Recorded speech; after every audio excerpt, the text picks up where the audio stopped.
Yo, what's up, fam? I had a few minutes before I got to go in here and get on this clock again, and I just had something on my mind. I wanted to, what I'm saying, run across y'all real quick. Um, Basically, I grew up in church, and I grew up reading the Bible, and as I went on my journey, I continued to use the Bible as a reference for a lot of wisdom, and I think I spoke on that before. But anyway, I just want to say to my brothers and sisters that still rely on the Bible. Um, I don't. It doesn't matter if you read from Genesis to Revelations, cover to cover, 100 times. Excuse me. If you never study the Hebrew language, or the Aramaic language, or the Greek language, if you don't know how to speak or read those three languages, then I submit that you have never read the Bible. You're reading an English version that's a translation of older languages. Um, and then a lot of us, I'm gonna say us because I've read these, but we reading these new versions that are translations of King James. They're not translations of the ancient text, and even those may be translations of the ones that are. I heard that there are some that are literal translations of ancient text, but they're only linguistic translations because I'll say this on top of what I said. If you haven't studied Hebrew culture or Greek culture, then, and I mean ancient Hebrew, not modern day Israeli Jewish. I'm talking about ancient Hebrew culture. If you haven't studied the culture, then you still haven't read the Bible because so much is lost in literal translations. Like a friend of mine, well, it wasn't actually a friend. I was working at this building with some Hispanic brothers, and we were talking about wives, I believe, and I think I asked him how to say wife in Spanish or something, and he was like, he started laughing. He said esposa, spouse, esposa, but he started laughing and he put his hands up like this together though, like he had on some handcuffs. He said, yeah, but we call handcuffs esposa, and so basically he's saying, because your wife locks you down. So you don't know if they just say esposa, you don't know if they're saying handcuffs or wife because you're not ingrained or indoctrinated in that culture. So basically, it's not just about knowing that mayim means water because it depends on what you're talking about. If you see that, because a lot of times the word water was used to mean people symbolically. So if you don't understand the culture and you just see the word mayim and you'll say he was walking on water, and they may have meant, which I'm not speaking on a Jesus reference because that wasn't written in Hebrew at all. I'm just using it as an example. He went walking in the water or on the water. It could have meant he was walking on his people or his people were holding him up. You know what I mean? You have to understand the culture to really get it. So it's not just taking a particular word and plugging it in and saying, oh, well, this word means this, literally. The culture defines the meaning, not just the literal word translation. And if you don't understand culture, so I submit again, if you don't know, if you haven't studied Hebrew culture, if you haven't studied the Greek culture, because the New Testament was written entirely in Greek, then you have never read the Bible. If you have not studied Roman culture, then which Rome was the political power of the Mediterranean world at the time that Jesus was said to walk this earth. All the New Testament, throughout the New Testament, Rome was the governing power. But it was Greco influenced because prior to that, Greece was the political power of the area, and it was still the cultural power because people out there were still acting in the Greco-Hellenized fashion. That Alexander, Alexander of Macedon, which is funny because I grew up in a church called Greater Macedonia. That's where Alexander the quote unquote great is from, Macedon or Macedonia. And so when he went on his exploits, the Greek culture became the culture of the Mediterranean world, because that's the way that they did things. So once again, you have to study culture to know that. That's why the New Testament was written entirely in Greek and not Latin, which was the language of Rome. It was Greco-influenced, but Rome was the political power of the time. So I will go to political power.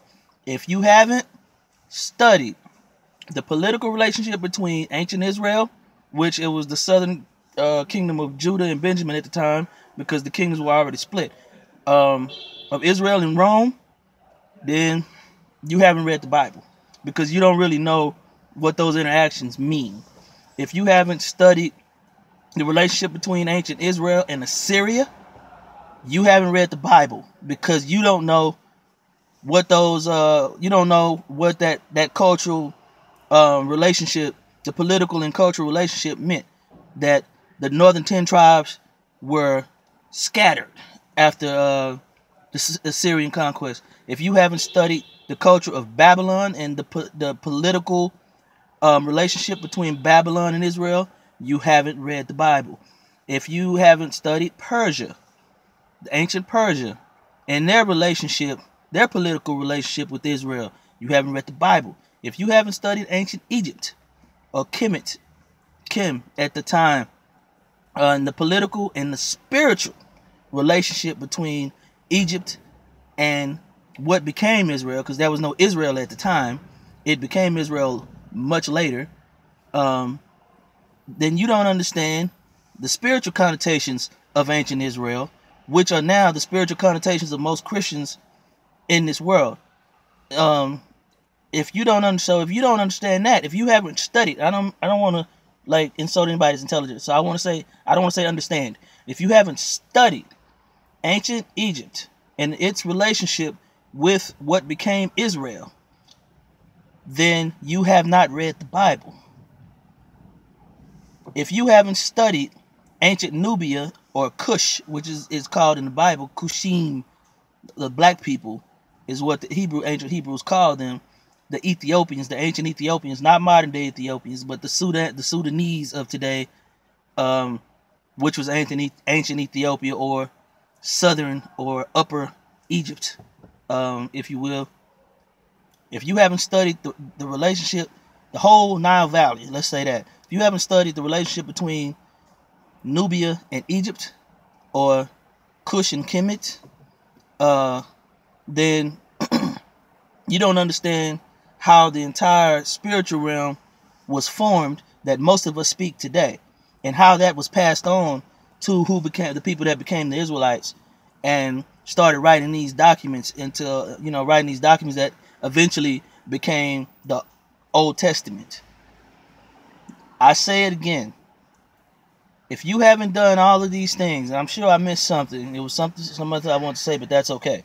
I think I covered it thoroughly. If you haven't studied the history, the language, the culture, the political relationships of all of these people that were mentioned in the Bible, all of these different names, these were actual nations.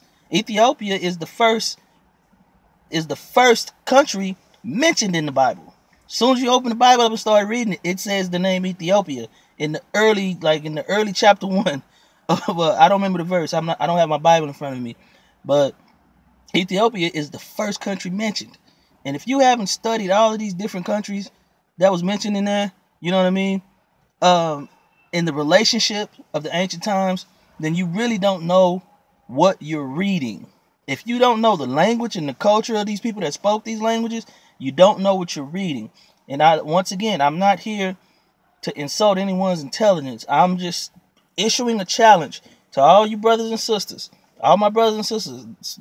I love a whole bunch of y'all dearly that still hold the Bible true as the ultimate word of God, the infallible word of God. If this is the case, then I challenge you to study these relationships, study these languages, study these cultures, so that you can really know what you're reading. And because most of you base your entire life and every single decision that you make for yourself and your family, especially the future of your children, you base all of these decisions on this one book and your understanding of this one book and the understanding that is passed on to you from whoever your spiritual leader is of this one book. And if you don't really understand this book, then you're walking down a blind path. And that's dangerous. I submit that is very dangerous for us as a people. And I submit us as well that I think that's what's leading to so much confusion in our community. I'm not going to say it's the Bible itself that's leading. That's leading us into this confusion. I think it's the misunderstanding of what those scriptures mean that's leading us into a confused state. So what I'm saying is, get into that book, but find other reference material based on the information that's in the Bible and all of those relationships, so you can really get a full understanding. Like I like to say, total standing. Inner, under, outer, over, all of it. You know what I mean? Standing. A total comprehension of what you're dealing with, since it's so big a part of your lives. Get an understanding of this. Get a total standing. Get an understanding of this book and what it means, especially before you go and start beating other people upside the head with it, because they may have some information to refute everything you're coming at them with. Study. Better yourself, prepare yourself, and really understand what you're dealing with and what you're basing your whole life on. And then you can honestly say that you've read the Bible. Much love. Like I said, man, it's all love. All this is coming from love out of my heart for my brothers and my sisters, my mother, my father. All of them hold the Bible up high. And so I have to show some respect in that manner. You know, it's not my one true guide anymore, but people that I love very dearly, it's their guide. And like I said, I challenge you to go out there and really put in the study, put in the work, and understand that book that you're dealing with for yourself. Get a true understanding and how you can apply those principles to what you're doing today and where you want your family to go in the future. So I'm out. I don't want to ramble anymore. Peace.